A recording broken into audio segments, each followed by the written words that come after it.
जैसा कि 50 दिनों में आप मुझे जिस चौराहे पर कहेंगे मैं आ जाऊंगा, ऐसी ही घोषणा उन्होंने कोरोना लॉकडाउन में भी 21 दिन को महाभारत के युद्ध से इसकी तुलना की थी। तो 34 लाख संक्रमण हो चुका है और दुनिया भर में हम नए मामले सबसे ज्यादा में 1 नंबर पर आ चुके हैं।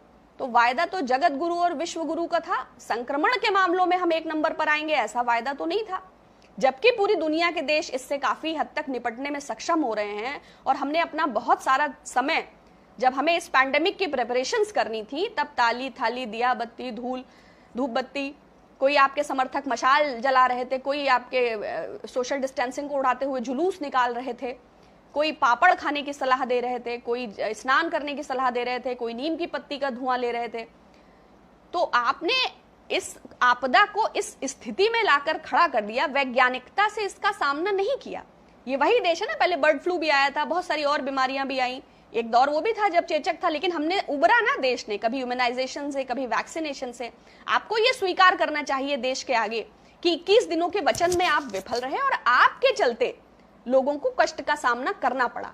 जैसे लॉकडाउन में 423 मौतें आपकी अनियोजित और अविवेकपूर्ण लॉकडाउन के चलते, ये जो 423 मौतें हुई हैं, इनकी हत्या के आप जिम्मेवार हैं।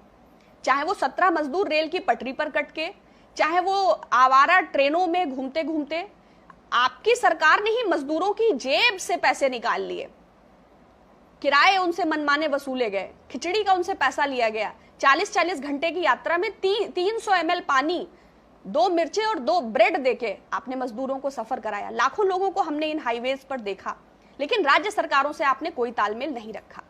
आज भी राज्य सरकारें 53,000 करोड़ बंगाल का बकाया है, आप पर तगादा होता रहता है। केरला अलग जो है इंटरेस्ट पे मनी लेकर उसका सामना कर रहा है, लेकिन फ्यूचर ग्रुप का अधिग्रहण रिलायंस करने जा रहा है। सारे चैनल्स पर ऑलरेडी रिलायंस, पूरा टेलीकॉम सेगमेंट, काफी सारे टेलीकॉम सर्विस प्रोवाइडर्स थे 2014 में, लेकिन अभी पूरा एकाधिकार है रिलायंस का। पूरा उड्डयन, एयरपोर्ट अथॉरिटी ऑफ इंडिया ही आप अडानी के नाम कर दीजिए, लेकिन ये 125 करोड़ भारतीयों का देश है। आपके चंद कारपोरेट मित्र आप किसानों का अभिवादन कर रहे हैं, और किसानों के मरने का आंकड़ा है वो भी मैं अभी बताती हूं आपको। तो जो 68,000 करोड़ आपने विलफुल डिफॉल्टर्स का माफ किया है, या पहले जो 1,30,000 करोड़ रुपए आपने माफ किया, या वो हजारों करोड़ जो अवैधानिक रूप से आपने पीएम केयर फंड में कलेक्ट किया है, या वो इलेक्टोरल बॉन्ड्स के माध्यम से लिया गया भारतीय जनता पार्टी का चंदा, तो ये एक्ट ऑफ गॉड नहीं है, ये एक्ट ऑफ फ्रॉड है, and you are whole and sole responsible for this fraud. मन की बात जरूर आपने सुन लिया होगा, हालांकि मन की बात सुनना एक प्रकार का मानसिक शोषण है, लेकिन चूंकि आप लोगों के ईमेल्स और मैसेजेस उसके प्रत्युत्तर से संबंधित आते हैं, तो मुझे इस उत्पीड़न से गुजरना पड़ता है। आधे घंटे बाद उस प्रताड़ना का एहसास हुआ, जब ये फील हुआ कि उसमें कोई कंटेंट ड्रिवन चीज ही नहीं थी। हमेशा की तरह मन की बात में कोई मतलब की बात नहीं थी, पूरी तरह काल्पनिक। माननीय प्रधानमंत्री जी, जैसे मोर को दाना चुगाते हैं, वैसे ही देश को दाना डालने की परंपरा ही मन की बात है। खैर, इस उत्पीड़न का सामना आपके कारण किया, तो जो महत्वपूर्ण बिंदु जिसका कि हालांकि पूरा देश प्रतीक्षा कर रहा था कि नीट और जेईई परीक्षा को स्थगित करने से संबंधित माननीय प्रधानमंत्री जी देश के लाखों युवाओं और बच्चों के हित में जरूर कोई फैसला लेंगे, लेकिन निराशा ही हाथ लगी। नौनिहाल कितना इंपॉर्टेंट है इस सरकार के लिए, ये हमें पूरा सुनने के बाद पता चला, क्योंकि 5 से 10 मिनट उन्होंने खिलौनों पे चर्चा की, किसानों का अभिवादन किया, नेशनल न्यूट्रिशन वीक के बारे में बात की, और भी बहुत सारी काल्पनिक बातें थी।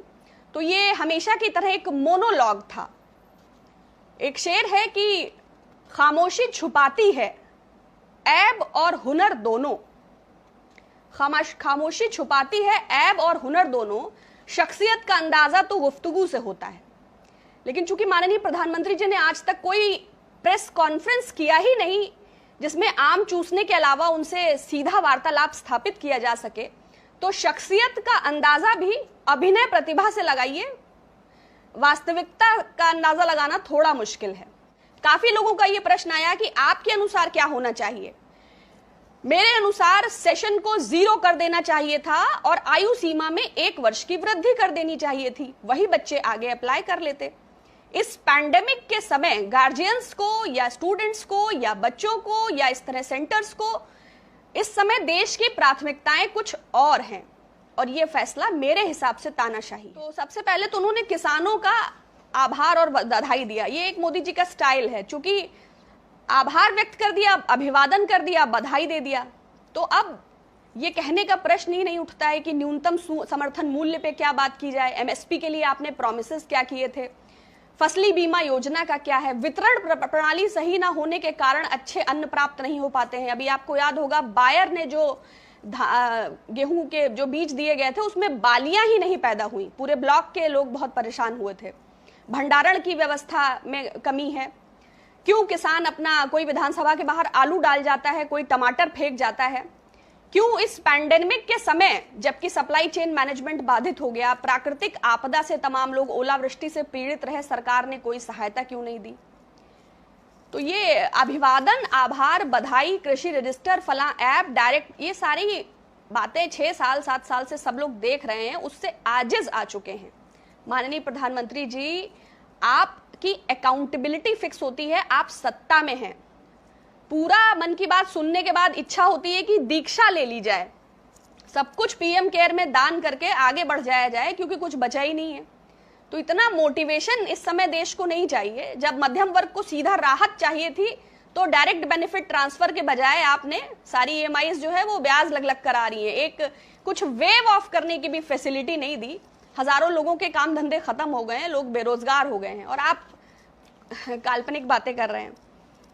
तो दूसरा उन्होंने कहा कि डॉग्स के बारे में कि देसी डॉग्स को पालने के लिए आत्मनिर्भरता का संदेश दिया है।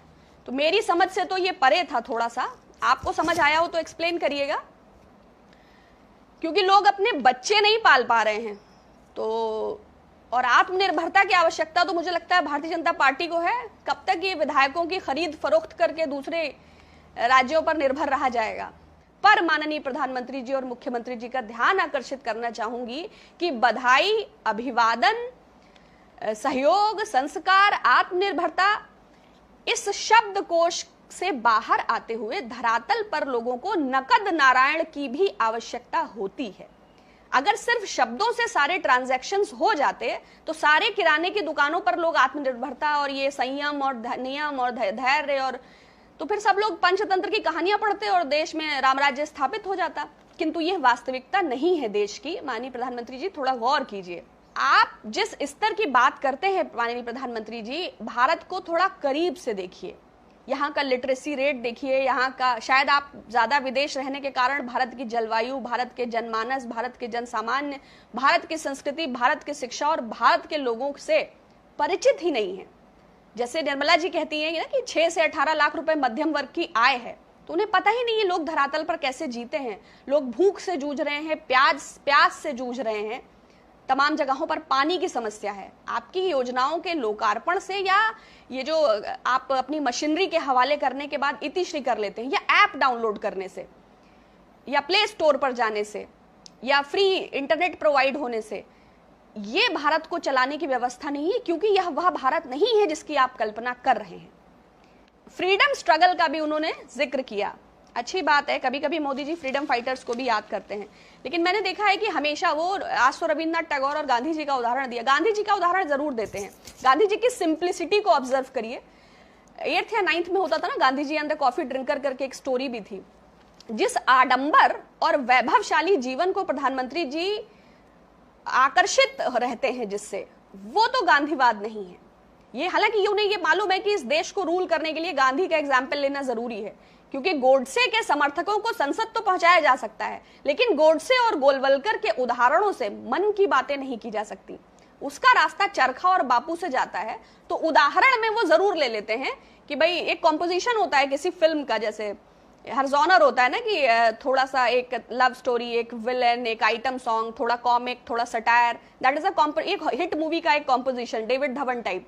तो वैसे ही एक ऋग्वेद का श्लोक, एक अन्न से जुड़ा श्लोक, थोड़ा सा कुछ रिलेटेबल मिडिल क्लास को, थोड़ा सा कुछ स्टूडेंट क्लास को, थोड़ा सा कुछ इंटेलेक्चुअल क्लास को, थोड़ा सा कुछ इंडस्ट्रीज को, थोड़ा सा कुछ मिनिस्ट्रीज को, और हो गई मन की बात, जिसका 125 करोड़ भारतीयों से कोई लेना देना नहीं है। दूसरा, नेशनल न्यूट्रिशन वीक का उन्होंने जिक्र किया। आयरन कैल्शियम लेने की सलाह दी, ये सब चीजें सबको पता होती हैं। लेकिन मैंने कहा ना, जिस देश में लोग बच्चे नहीं पाल पा रहे हैं उस देश में कुत्तों की नस्ल को लेकर आत्मनिर्भरता की बात को जोड़ना, तो ये तो बहुत ही दुखद है। 54% महिलाएं भारत में एनेमिक हैं और कुपोषण में बिहार तो नंबर 1 पर ही है। 5 साल से कम उम्र के लगभग 47.93% बच्चे कुपोषण का शिकार हैं। तो इसके आंकड़े तो ये Indian council of medical research का डेटा है और स्थितियां बहुत गंभीर हैं। ऐसी बातें सुनकर ये भी अफसोस होता है कि पूरे इस कोरोना पैंडेमिक में जिम्मेदारी लेने की बात तो नहीं ही हुई, लेकिन 20 लाख करोड़ का जुमला पैकेज मिला, जहां पूरी दुनिया में देश में लोग हेल्प कर रहे हैं अपने सिटीजन्स की, वहां हमारे देश में बिना संसद सत्र बुलाए, बिना लोगों से मशवरा किए, बिना विपक्ष की जानकारी के स्पेस, न्यूक्लियर, डिफेंस जैसे सेक्टर्स को कहीं प्राइवेटाइज हो रहे हैं, कभी कोल माइनिंग्स, कभी ऑर्डिनेंस फैक्ट्रीज का निगमीकरण, है ना। बहुत देश को बेचने की, हम 125 करोड़ भारतवासियों को मन की बात का संदेश और तीव्रता से पैसा इकट्ठा करने की माननीय मोदी जी की कोशिश, जिसे शायद कुछ लोग देख सकते हैं, चाहे शायद कुछ नहीं, लेकिन साफ साफ ये विजिबल है जिस तरह से वसूली हो रही है, जिस तरह से देश को खोखला करने की कोशिश हो रही है। क्योंकि नवरत्न कंपनियां हैं या जो भी पीएसयूज हैं वो क्या है, हमारे पैसे से बनी हुई ही संस्थाएं हैं। चाहे उनसे पीएम केयर में फंड लिया जाए, चाहे उन्हें दिवालिया दिखाकर बेचा जाए, वो हमारा नुकसान है। सरकार चली जाएगी, कल को मान लीजिए मोदी जी चले जाएंगे तो देश तो फटे हाल बचेगा। क्योंकि जो चाहे आप रशिया का उदाहरण लें, चाहे अभी बेलारूस का उदाहरण लें, चाहे आप जिनपिंग का उदाहरण लें, जो भी डिक्टेटर माइंडसेट के लोग होते हैं वो रिफॉर्म्स के नाम पर अपने अकॉर्डिंगली सिचुएशंस को चेंज कर लेते हैं, जो कि माननीय प्रधानमंत्री जी कर रहे हैं। मगर विगत 6 वर्षों का जो उनका अगर हम कुछ भी एक्नॉलेज करते हैं तो मुझे तो कुछ ऐसा नहीं दिखाई देता, सिवाय इसके कि नकली सपने हैं, झूठे वादे हैं, किताबी आंकड़े हैं और गुलाबी बातें हैं। तो जरूर विचार कीजिएगा। पुनः आपसे बात होगी।